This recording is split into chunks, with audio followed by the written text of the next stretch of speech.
Bismillahirrahmanirrahim. Pembahasan kita kali ini adalah preposition kata depan. Preposition are words normally placed before noun or pronoun. Preposisi adalah kata-kata yang biasanya ditempatkan sebelum kata benda atau kata ganti. Contoh, he is talking of immigrating. Dia berbicara tentang hijrah. In question beginning with a preposition plus whom, or which, or what, or whose, or where. Preposisi dalam pertanyaan yang dimulai dengan kata depan whom, atau kata depan which, atau kata depan what, atau kata depan whose, atau kata depan where, ada yang berbentuk formal, resmi, dan ada juga yang berbentuk informal, tidak resmi. Contoh preposition dalam kalimat formal, to whom were you talking? Kepada siapa Anda berbicara? Ini adalah kalimat formal. Contoh preposition dalam kalimat informal, who were you talking to? Dengan siapa Anda berbicara? Pembahasan berikutnya, the direct object can be placed first and the preposition to omitted. Objek tidak langsung dapat ditempatkan di awal atau ditempatkan sebagai objek pertama. Bentuk kalimat seperti ini, preposisi dihilangkan. Contoh, I gave Tom the book. Saya memberi Tom buku. Kalimat ini bentuk asalnya adalah I gave the book to Tom. Saya memberikan buku kepada Tom.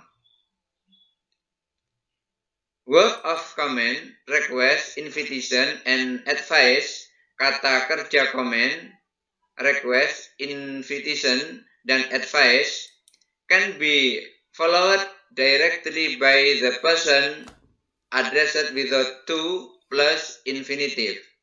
Dapat diikuti langsung oleh objek tanpa to ditambah infinitive. Contoh, they advises him to wait. Mereka menyarankan dia untuk menunggu. Setelah advised, langsung him, objeknya, tanpa to, tidak to him. Contoh lain, I urged her to try again. Saya mendesaknya untuk mencoba lagi. Pada kalimat ini, langsung menyebutkan objeknya setelah kata kerja urged, yaitu her, tanpa to. Pembahasan berikutnya, add and on. Bagaimana cara menggunakan add dan on? Add biasanya digunakan untuk menyebutkan waktu atau umur. Contoh, she got married at 17. Dia menikah pada usia 17 tahun. Sedangkan on biasanya digunakan untuk menyebutkan hari, tanggal, bulan, atau tahun. Contoh, we arrived on the morning of the 6th. Kami tiba di pagi hari tanggal 6. By and before.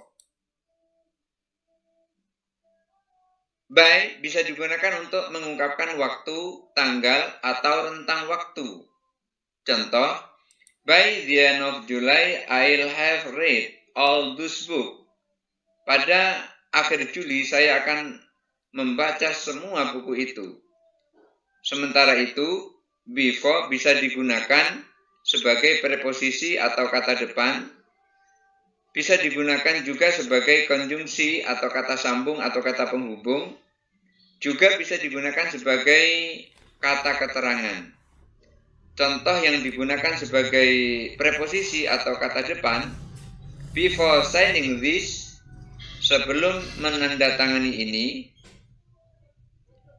Yang digunakan sebagai konjungsi atau kata sambung atau kata penghubung, contoh, before you sign this, sebelum Anda menandatangani ini, juga bisa digunakan sebagai kata keterangan. Contoh, I've seen him somewhere before. Saya pernah melihatnya di suatu tempat sebelumnya.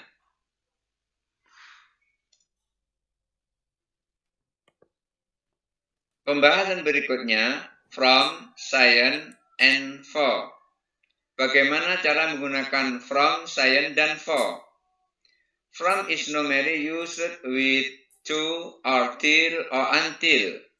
From biasanya digunakan dengan mengikutkan to atau mengikutkan till atau until. Contoh, most people work from 9 to 5. Kebanyakan orang bekerja dari jam 9 sampai jam 5. From juga dapat digunakan untuk menunjukkan atau menyatakan tempat. Contoh, where do you come from? Dari mana Anda berasal? Sementara itu, science digunakan untuk waktu, tidak pernah digunakan untuk tempat. Dan berarti juga dari waktu ke waktu yang dimaksud. Contoh, he has been here since Monday. Dia telah di sini sejak hari Senin. Maksudnya, dari hari Senin kemarin sampai sekarang masih ada di sini. Sedangkan for digunakan untuk jangka waktu. Contoh, bake it to 4 hours. Panggang dia selama 2 jam. Sedangkan during digunakan dengan periode waktu yang diketahui atau periode waktu yang tidak ditentukan. Contoh, during the Middle Age. Selama abad pertengahan.